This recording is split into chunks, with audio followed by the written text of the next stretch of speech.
Okay.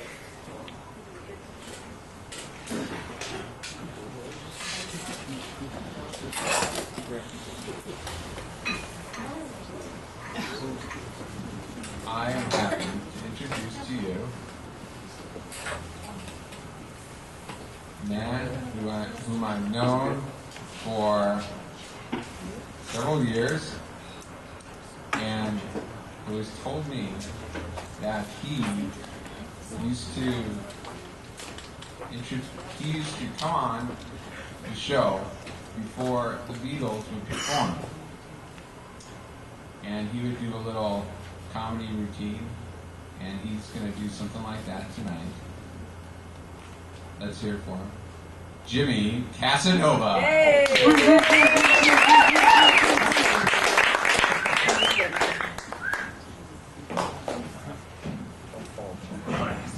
Thank you. Before we start the auction,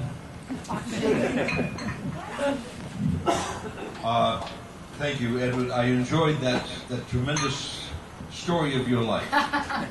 Proves that you have one hell of a sense of humor. A face like yours, you got something to fight your way through life with. So you better laugh at me, because please don't go to the men's room. I get better. Sir, oh, you just wanted to straighten your shorts. I really don't know whether this is a birthday celebration or a funeral. I see all the black balloons flying around the place, and I get the feeling any minute they're going to haul and repossess this tree. And I want to thank these ventriloquists. You did a great job. Don't give up your day job. And incidentally, I want to congratulate you on securing some of the finest big lighters I've ever seen in my life.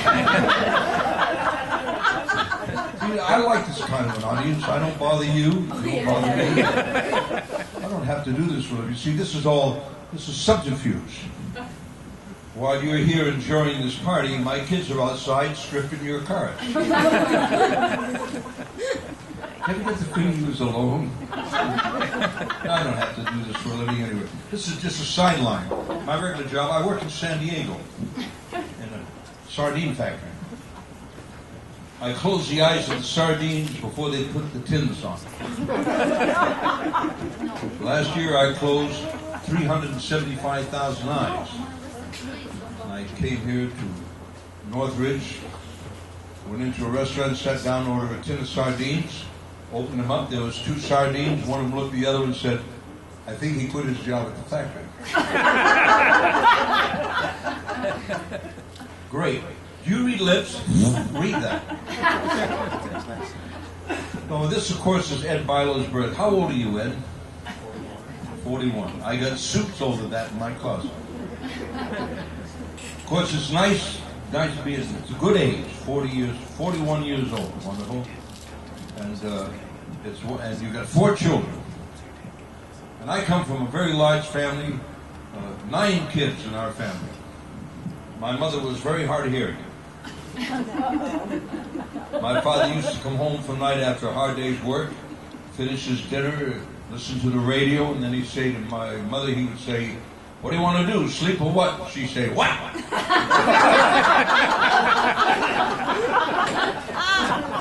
Hi, come on inside. You're just in time. I'm dying now. Sir, are you by yourself, sir? Not tonight. Made another friend.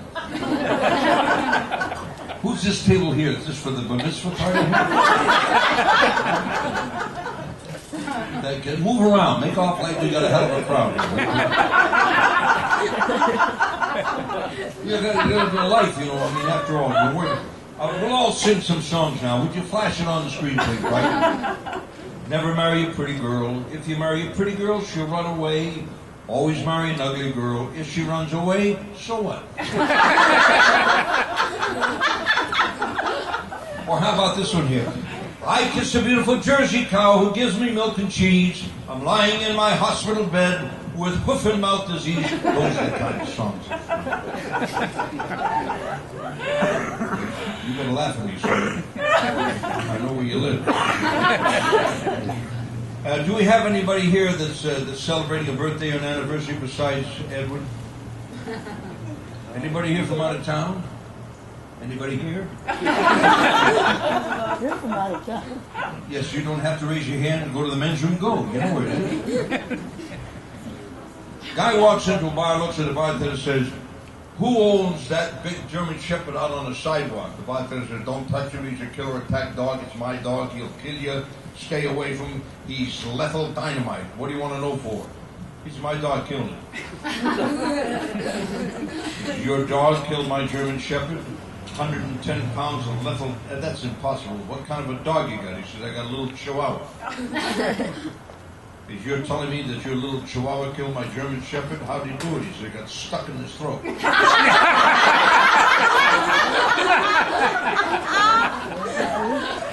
Lady walks into a dentist office. She looks up and she says, "You're dirty, you rat bum. You are nothing but a robber, a crook. They don't fit. They drive me crazy. They don't fit."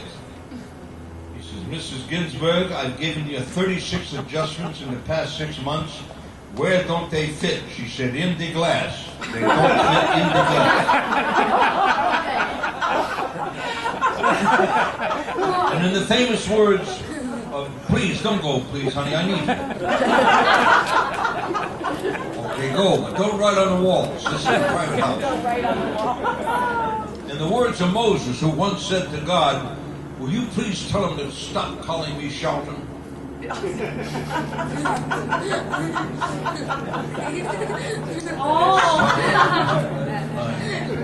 Get it? Hey, where's Colleen? She's not here. I'm not going to bring out.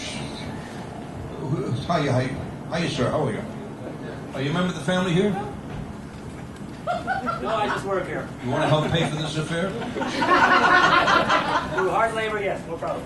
Oh, that's good. That's wonderful. I got the feeling I saw you standing on top of a wedding cake about 3 years ago. Oh, that was the roof. Huh? It was the roof. Oh, that was funny. She was a statue, now it's a pigeon. I Simonized hell out of you. Oh, well, we're having a lot of fun here. I don't worry about this. That's it. Hang on to the tree, sir. We have an earthquake. You'll be the first one that we get. And I love that shirt you have on. I don't know why it is. I get the feeling there's a horse in Louisville freezing. Here's what they call a visual joke.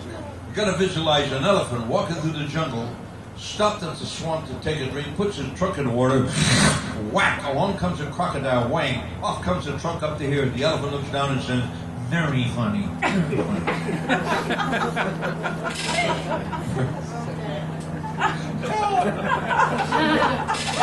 I'm having fun. I don't worry about these things. You got to learn how to the whole thing. Am I right, sir? Right. Right? Are you married, sir? What? You was?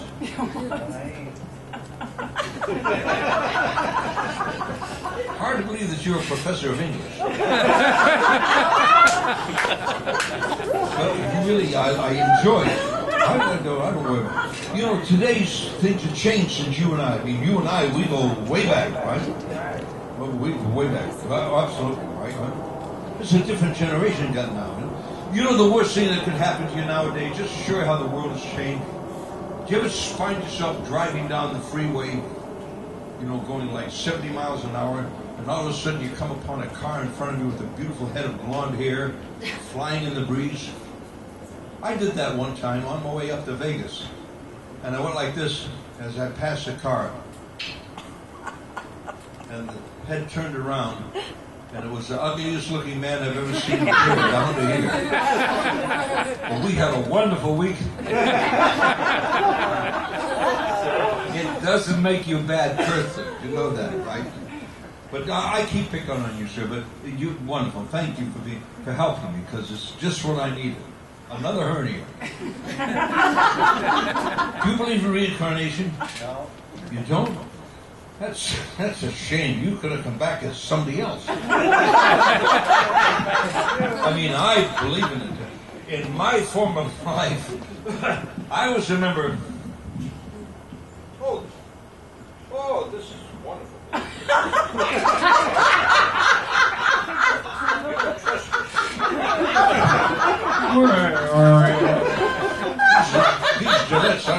chick. Really, I believe our credit because in my former life, I was a member of Robin Hood and his Merry Men. When I quit, I found out those guys weren't married. They were a gay bunch. But they were not. Everybody quit. And it was all on account of Maid Marianne. That was it. Once they made Marianne, everybody quit. Remember Alan of Dale? Remember Alan of Dale, sir?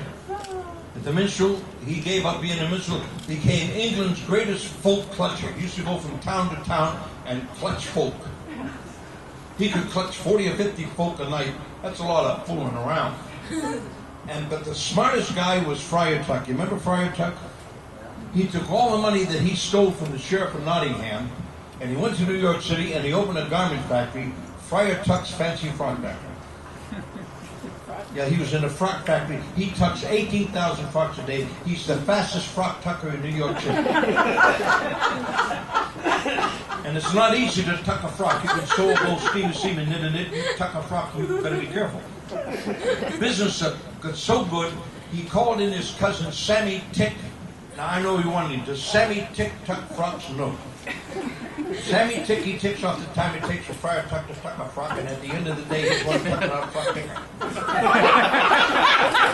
Now once he ticks off the frock to Friar Tuck is tucked, he gives it to Guido, and Guido blocks it. He's a front blocker. And that's why traffic is so bad in New York City. The cop said, "Get your frocks off my block." Then he gives it to Jaime, and Jaime checks. He's a frock checker. Very neat. You check 18,000 frocks a day, you wind up with great big spots in front of you. Then he gives it to Aunt Lil, and she puts a little frill on the bottom. She's a frock friller. Very neat. There's nothing worse than a frumpy frill frock. Now, all the frocks that have been ticked, tucked, block checked, the frill right, they don't throw them away. They put them in a big basket, and they ship them all the way to Aunt Lil in New York via Fuddfucker Airlines. That's owned by Tucker P. Fuddfucker and his brother. I'm a Fuddfucker. They got Frickin Frock were later on in the business. See, that was a famous comedy act. It was called Frickin Frock. And then they saw that they needed a little bit of sex into the act, so they hired Bernadette Petfark. And became Frick, Frack, and Petfark. And they were doing great, and then they put another guy into the act, and that was Harry Funk. And it became Frick, Frack, Petfarkin, and Funk. And Harry Funk stayed with them for about 9 years, and he was a cheap guy. He saved all his money, and he finally quit, and he opened up a donut factory right down here on Ventura Boulevard. And if you go down Ventura Boulevard at night, you'll see a big sign that says, Funk and Dunk. Funk and Dunk. Would you give me a break, please? I'm not And I want to thank you for allowing me to stand up here and get my suit dirty. And I want to wish you a very happy birthday, Ed. And believe me, you deserve it. And you're a good-looking man. I don't know why you decided you wanted to be the maitre d' at your own party. And I would like to leave all of you with the words of the famous Israeli admiral who said to his men, "Don't give up the ship. Sell it!"